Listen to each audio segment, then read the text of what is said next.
जय श्री कृष्ण गिरधर गोपाल। हे कृष्ण करुणा सिंधु दीन बंधु जगतपते गोपेश गोपिका कांतं राधा कांतं नमस्ते अस्तु ते। हे कृष्ण आप दुखियों के सखा तथा सृष्टि के उद्गम हैं। आप गोपियों के स्वामी तथा राधा रानी के प्रेमी हैं। मैं आपको सादर प्रणाम करता हूँ, करवत प्रणाम। वांछ कपरतुभ्यं कृपा सिंधु एव च पतितानां पावनेभ्यो वैष्णवेभ्यो नमो नमः। मैं भगवान के समस्त वैष्णव भक्तों को सादर नमस्कार करता हूँ। वे कल्प वृक्ष के समान सभी की इच्छाओं को पूर्ण करने में समर्थ हैं तथा पतित जीवात्माओं के प्रति अत्यंत दयालु हैं। श्री कृष्ण चैतन्य प्रभु नित्यानंद श्री अद्वैत गदाधर श्रीवासादि गौर भक्त वृंदम। हे मैं श्री कृष्ण चैतन्य महाप्रभु नित्यानंद श्री अद्वैत गदाधर श्रीवास आदि समस्त भक्तों को सादर प्रणाम करता हूँ। हरे कृष्णा कृष्ण कृष्णा हरे हरे, हरे रामा राम राम हरे हरे। आइए भगवान ज्ञान दीपक चैनल में आपका बहुत बहुत स्वागत है। श्रीमद् भागवत गीता का ये वंदना था जो मैं आपको प्रस्तुत कर रहा हूँ। अगर ये वीडियो आप तक पहुँची है तो आप बहुत भाग्यशाली हो और सच्चा सनातनी हो।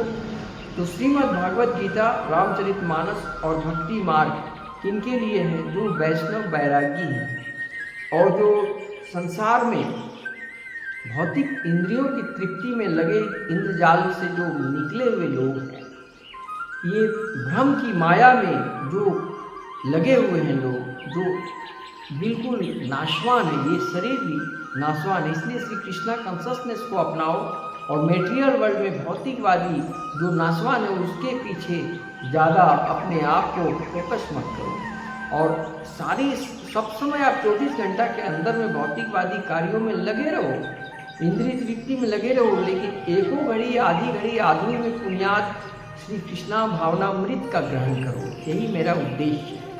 भगवान श्री कृष्ण भागवत गीता उपनिषद में कहा है यह वैदिक ज्ञान का सार है और वैदिक साहित्य का सर्वाधिक महत्वपूर्ण उपनिषद है। निसंदेह भगवत गीता पर अंग्रेजी भाषा में अनेक भाष्य प्राप्त हैं। अतएव यह प्रश्न किया जा सकता है कि एक अन्य भाष्य की क्या आवश्यकता है। इस प्रस्तुत संस्करण में इस प्रकार बताया जा सकता है कि हाल ही में एक अमेरिकी महिला ने मुझे भगवत गीता के एक अंग्रेजी अनुवाद में संस्तुति चाहिए। निसंदेह अमेरिका में भगवत गीता के अनेक अंग्रेजी संस्करण प्राप्त हैं लेकिन जहाँ तक मैंने देखा है केवल अमेरिकी ही नहीं अपितु भारत में भी कठिनाई से कोई प्रमाणिक संस्करण मिलेगा, क्योंकि लगभग हर एक संस्करण में भाष्यकार ने भगवत गीता का यथारूप में मर्म का स्पर्श किए बिना अपने मतों को व्यक्त किया है। श्रीमद् भागवत गीता का मर्म भगवत गीता में ही व्यक्त है, इसका बाहर से किसी को लेना देना नहीं है। इस प्रकार यदि हमें किसी औषधि विशेष की सेवन करना है तो उस पर लिखे निर्देशों का पालन करना होता है। हम मनमाने ढंग से या मित्र की सलाह से औषधि नहीं ले सकते। इसका सेवन लिखे हुए निर्देशों आदेशों के अनुसार चिकित्सा के चिकित्सक के आदेशानुसार करना होता है। इसी प्रकार भगवत गीता को उनके वक्ता द्वारा दिए गए निर्देशानुसार ही ग्रहण या स्वीकार करना चाहिए। भगवत गीता के वक्ता भगवान श्री कृष्ण हैं। भगवत गीता की कोई बाहरी आदमी का वाणी नहीं है। ये श्रीमद् भगवत गीता श्री भगवान श्री कृष्ण ब्रह्म परमेश्वर की मुखारबिंद से प्रस्तुत है। भगवत गीता के प्रत्येक पृष्ठ पर उनके उल्लेख भगवान के रूप में हुआ है। निसंदेह भगवान शब्द कभी कभी किसी भी अत्यंत शक्तिशाली व्यक्ति या किसी शक्तिशाली देवता के लिए प्रयुक्त होता है। यहाँ पर भगवान शब्द निश्चित रूप से भगवान श्री कृष्ण को एक महान पुरुष के रूप में सूचित करता है, किंतु साथ ही हमें यह जानना होगा कि भगवान श्री कृष्ण पूर्ण पुरुषोत्तम है, भगवान है। जैसा कि शंकराचार्य, रामानुजाचार्य, मध्वाचार्य, नीवाल स्वामी, श्री चैतन्य महाप्रभु तथा भारत के वैदिक ज्ञान के अन्य विद्वान आचार्यों ने पुष्टि की है। भगवान ने श्री स्वयं भगवद गीता में अपने को परम पुरुषोत्तम भगवान कहा है और ब्रह्म संहिता में तथा अन्य पुराणों में विशेषतः श्रीमद् भगवद गीता जो भगवत पुराण के नाम से विख्यात इसी रूप को स्वीकार किए हैं कि कृष्णा वस्तु भगवान स्वयं।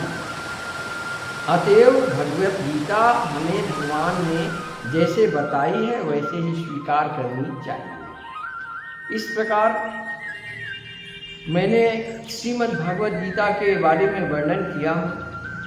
अगर आप सच्चा सनातनी हो, इस मानव कुल में जन्म पाए हो, तो कम से कम आप भौतिकवादी संसार में सारे ऑफिस में हो, कार्यालय में हो, स्टूडेंट हो, किसान हो, सब कार्य करते हुए आप कुछ भी मत करो। सिर्फ इतना करो कि प्रत्येक दिन भागवत गीता का एक श्लोक पढ़ो और सात्विक बनो।